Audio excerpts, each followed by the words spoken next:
Welcome back to our broadcast. We'll go live to Miami and the Keys in just a moment, but we want to divert to our normal stock and trade of political coverage right now because of a report in the Washington Post earlier today that says Robert Mueller and his team have their eyes on interviewing 6 White House aides, including current and former members of the president's inner circle. White House Special Counsel Ty Cobb, lawyer, told NBC News tonight the White House doesn't comment on Mueller interview requests, but it will, quote, continue to be as transparent and cooperative as possible in an effort to see this through to an appropriate resolution. Let's bring in our panel to talk about this tonight. Eli Stokols, White House reporter for the Wall Street Journal, is with us, and Heidi Przybyla back with us, senior political reporter for USA Today. Both of them, we're happy to say, are MSNBC political analysts.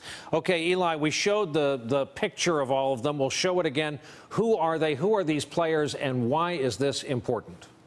Well, I believe if you put the graphic on the screen, all the 6 are White House staffers or were at some point. And, you know, Hope Hicks up in the upper left, she is the one that I would focus on the most because, well, yes, Reince Priebus was chief of staff, and that's a technically higher position on the food chain. Sean Spicer was press secretary. Don McGahn is the White House counsel. Hope Hicks is by far the closest person to the president, sits right outside the Oval Office. She's always been the sort of conduit to Donald Trump for reporters, for other people trying to deal with him. When he wants to talk to somebody, she helps facilitate that. There is not a lot that goes on in the Oval Office that Hope Hicks is not aware of, and so I think that is the most interesting one. And also, she's someone who's never fallen out of favor with this president in all the time she's worked with him. Spicer, Priebus, others, at times, the president has chosen to sort of freeze them out and not let them in on things.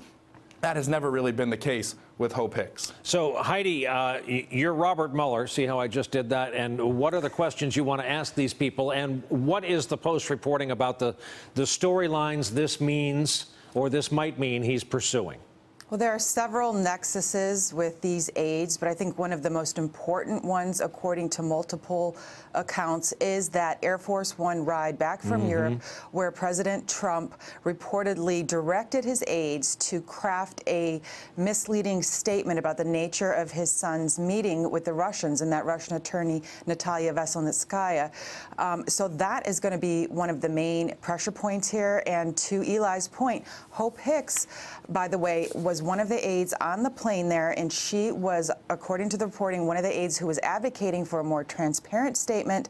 She was overruled. So there were other people that I think were also on the plane there, including Sean Spicer, who may be able to attest to that. And while it is not really illegal to lie to the media, that was a statement that was forced by the media, according to some ethics experts, when you get a multitude of aides who would attest to this effort to kind of mislead and what the calculation was going into it and what the intent was, that could potentially feed into an obstruction case. And Brian, I actually did go back and look at some of Mueller's previous investigations, and one of them was Enron. One of his biggest cases was Enron. And if you look at the way that was conducted, the first wave of charges were what? Obstruction of justice. So we do know that this is one of the major arteries that they are pursuing, but there are many other things that these aides may have witnessed that he's going to want to question them on. For example, Don McGahn, the attorney, was the point man to Sally Yates, the former acting AG, who warned the White House that Michael Flynn was compromised, that Michael Flynn was lying to the vice president. He will want to know, did you relay that information to the president? What was the president's knowledge of that, and why wasn't Flynn fired? Eli, you're going to get the last word in our storm-shortened segment, and that is this must send a chill wind through the West Wing. Yeah, I think that wind has been felt for months inside the West Wing.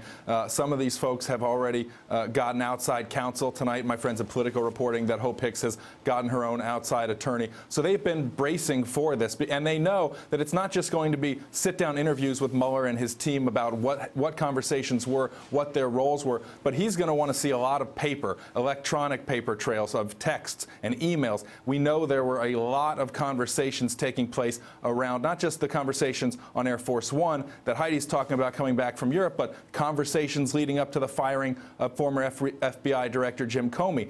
We know that the president wanted to do that and that aides were going back and forth trying to discuss what are we going to tell everybody the reason for that is, what are we going to say. There's a lot of paper, there's a lot of information. The people who work in this administration know it. They're going to try to protect themselves and this president, but they know that it's getting pretty tight right about now. Hey there, I'm Chris Hayes from MSNBC. Thanks for watching MSNBC on YouTube. If you want to keep up to date with the videos we're putting out, you can click subscribe just below me or click over on this list to see lots of other great videos.